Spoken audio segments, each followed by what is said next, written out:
खंड नवदीप में गुरु से बड़ा न कोई। आज 7 खंड नवदीप में गुरु से बड़ा न कोई। करता करे न कर सके करे गुरु शो। बोलिए बाबा गुरु घासीदास की जय, बोलिए संत समाज की जय। ये दे छुम छुम छुम छुम छना ना ना बाजे घुंघरू सना ना ना।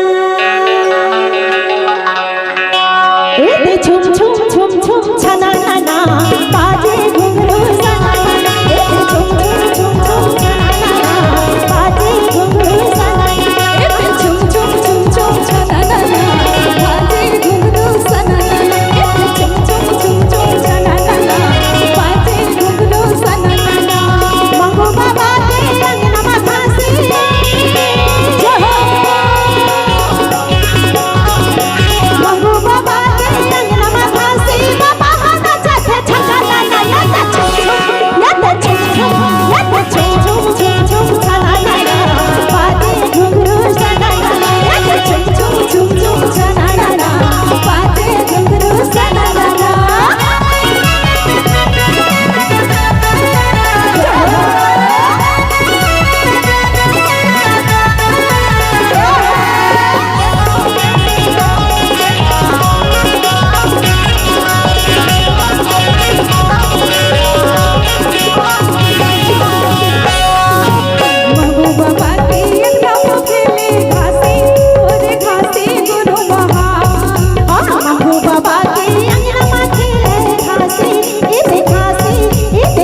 तैयार रहेगा।